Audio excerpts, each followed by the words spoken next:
ವೀಕ್ಷಕರೇ, ಅನುದಿನ ಸುದ್ದಿಜಾಲ ವಾರ್ತೆಗಳು ಓದುತ್ತಿರುವವರು ಅನನ್ಯ ಎಸ್ ಭಾರದ್ವಾಜ್. ಈಗ ವಾರ್ತೆಗಳ ಮುಖ್ಯಾಂಶಗಳು. ಚೀನಾದಿಂದ 2 ಹೊಸ ಕೌಂಟಿ ರಚನೆ, ಪ್ರತಿಭಟನೆ ದಾಖಲಿಸಿದ ಭಾರತ. ವಿದೇಶಿ ವಿನಿಮಯ ಸಂಗ್ರಹ ಇಳಿಕೆ, ಆರ್ಬಿಐ. ಕೆಆರ್ಎಸ್ ಗಣಿಗಾರಿಕೆ ಸ್ಫೋಟ ಉಲ್ಲಂಘನೆ, ನ್ಯಾಯಾಂಗ ನಿಂದನೆ ದಾಖಲಿಸಲು ಮುಕ್ತ ಅವಕಾಶ.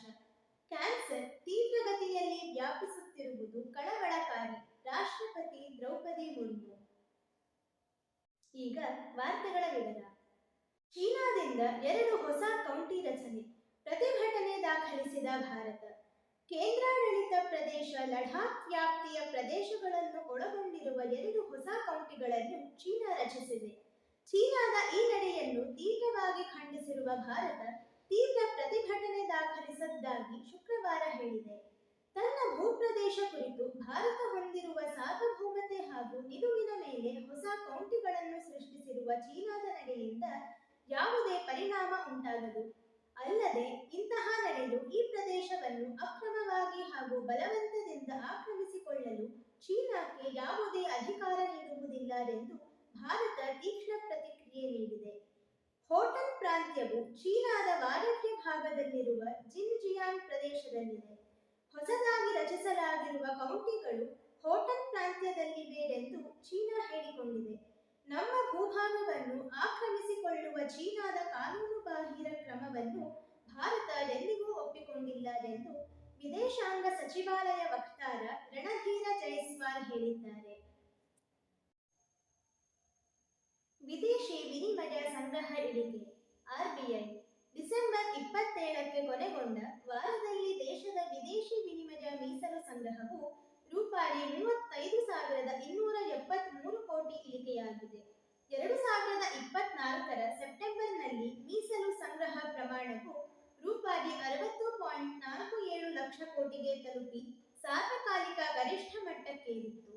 ಸದ್ಯ ಒಟ್ಟು ಮೀಸಲು ಸಂಗ್ರಹ ರೂಪಾಯಿ 54.93 ಲಕ್ಷ ಕೋಟಿಗೆ ಇಳಿದಿದೆ ಎಂದು ಭಾರತೀಯ ರಿಸರ್ವ್ ಬ್ಯಾಂಕ್ ಆರ್ಬಿಐ ಶುಕ್ರವಾರ ತಿಳಿಸಿದೆ.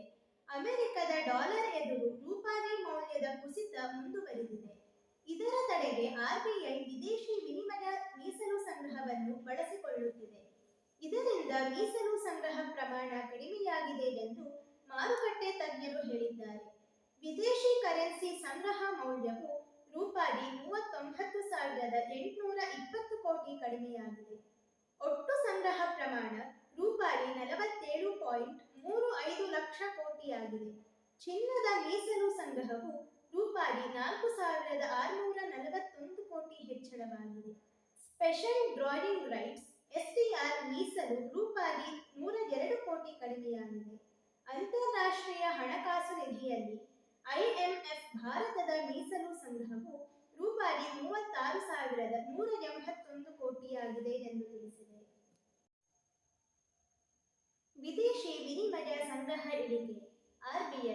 ಡಿಸೆಂಬರ್ 27ಕ್ಕೆ ಕೊನೆಗೊಂಡ ವಾರದಲ್ಲಿ ದೇಶದ ವಿದೇಶಿ ವಿನಿಮಯ ಮೀಸಲು ಸಂಗ್ರಹವು ರೂಪಾಯಿ 35,273 ಕೋಟಿ ಇಳಿಕೆಯಾಗಿದೆ.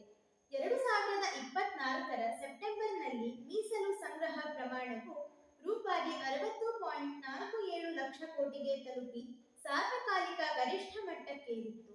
ಸದ್ಯ ಒಟ್ಟು ಮೀಸಲು ಸಂಗ್ರಹ ರೂಪಾಯಿ 54.93 ಲಕ್ಷ ಕೋಟಿಗೆ ಇಳಿದಿದೆ ಎಂದು ಭಾರತೀಯ ರಿಸರ್ವ್ ಬ್ಯಾಂಕ್ ಆರ್ಬಿಐ ಶುಕ್ರವಾರ ತಿಳಿಸಿದೆ. ಅಮೆರಿಕದ ಡಾಲರ್ ಎದುರು ರೂಪಾಯಿ ಮೌಲ್ಯದ ಕುಸಿತ ಮುಂದುವರಿದಿದೆ.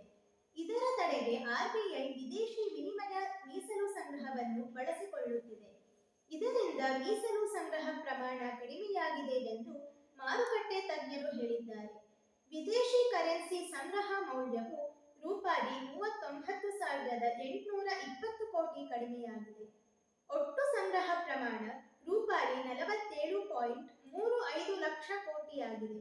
ಚಿನ್ನದ ಮೀಸಲು ಸಂಗ್ರಹವು ರೂಪಾಯಿ 4,641 ಕೋಟಿ ಹೆಚ್ಚಳವಾಗಿದೆ. ಸ್ಪೆಷಲ್ ಡ್ರಾಯಿಂಗ್ ರೈಟ್ಸ್ ಎಸ್ಟಿಆರ್ ಮೀಸಲು ರೂಪಾಯಿ 102 ಕೋಟಿ ಕಡಿಮೆಯಾಗಿದೆ.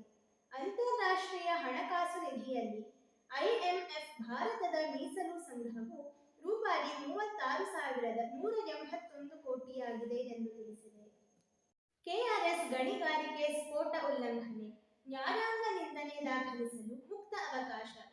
ಕೃಷ್ಣರಾಜಸಾಗರ ಕೆಆರ್ಎಸ್ ಜಲಾಶಯದ 20 ಕಿಲೋಮೀಟರ್ ವ್ಯಾಪ್ತಿಯಲ್ಲಿ ಸ್ಫೋಟ ಗಣಿಗಾರಿಕೆಗೆ ಅವಕಾಶವಿಲ್ಲ ಎಂಬ ಮಹತ್ವದ ಆದೇಶ ನೀಡಿದ್ದ ಹೈಕೋರ್ಟ್ ಇದೀಗ ಈ ಆದೇಶ ಉಲ್ಲಂಘಿಸಿದವರ ವಿರುದ್ಧ ಯಾವುದೇ ವ್ಯಕ್ತಿ ನ್ಯಾಯಾಂಗ ನಿಂದನೆ ಅರ್ಜಿ ದಾಖಲಿಸಲು ಅವಕಾಶ ಕಲ್ಪಿಸಿ ಆದೇಶಿಸಿದೆ.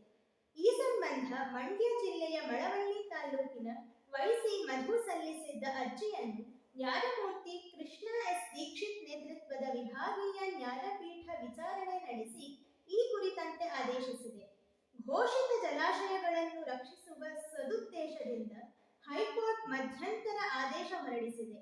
ಹಾಗಾಗಿ ಇಂತಹ ಪ್ರಕರಣಗಳಲ್ಲಿ ನ್ಯಾಯಿಕ ಕಾರ್ಯವಾಹಿ ಹಕ್ಕಿನ ಪ್ರಶ್ನೆ ಅನ್ವಯಿಸುವುದಿಲ್ಲ. ಯಾರು ಬೇಕಾದರೂ ನ್ಯಾಯಾಲಯದ ಮೆಟ್ಟಿಲೇರಬಹುದು ಎಂದು ನ್ಯಾಯಪೀಠ ಸ್ಪಷ್ಟಪಡಿಸಿದೆ. ಕ್ಯಾನ್ಸರ್ ತೀವ್ರಗತಿಯಲ್ಲಿ ವ್ಯಾಪಿಸುತ್ತಿರುವುದು ಕಳವಳಕಾರಿ. ರಾಷ್ಟ್ರಪತಿ ದ್ರೌಪದಿ ಮುರ್ಮು. ಜಗತ್ತಿನಲ್ಲಿ ಕ್ಯಾನ್ಸರ್ ರೋಗ ತೀವ್ರಗತಿಯಲ್ಲಿ ವ್ಯಾಪಿಸುತ್ತಿರುವುದು ಕಳವಳಕಾರಿ ಸಂಗತಿ. ಇದಕ್ಕೆ ಕಾರಣಗಳು ಹಲವಾರು. ನಮ್ಮ ಜೀವನ ಶೈಲಿ ಆರೋಗ್ಯದ ಮೇಲೆ ಬಹಳ ಪರಿಣಾಮ ಬೀರುತ್ತಿದೆ. ಈ ಹಿನ್ನೆಲೆಯಲ್ಲಿ ಸದೃಢ ಆರೋಗ್ಯದ ಮತ್ತು ಸಕಾಲಿಕ ಚಿಕಿತ್ಸೆಯ ಬಗ್ಗೆ ಅರಿವು ಮೂಡಿಸಬೇಕಾದ ಅಗತ್ಯತೆ ಇದೆ ಎಂದು ರಾಷ್ಟ್ರಪತಿ ದ್ರೌಪದಿ ಮುರ್ಮು ಹೇಳಿದರು. ಬೆಳಗಾವಿಯಲ್ಲಿ ಕೆಎಲ್ಇ ಡಾಕ್ಟರ್ ಸಂಪತ್ ಕುಮಾರ್ ಶಿವಣಗಿ ನೂತನ ಕ್ಯಾನ್ಸರ್ ಆಸ್ಪತ್ರೆಯನ್ನು ಶುಕ್ರವಾರ ಲೋಕಾರ್ಪಣೆಗೊಳಿಸಿ ಮಾತನಾಡಿದ ಅವರು, ಜಾಗತಿಕ ಅಧ್ಯಯನದ ಪ್ರಕಾರ ಕ್ಯಾನ್ಸರ್ ವಿಶ್ವದ ಸಾವಿಗೆ ಪ್ರಮುಖ ಕಾರಣವಾಗಿದೆ.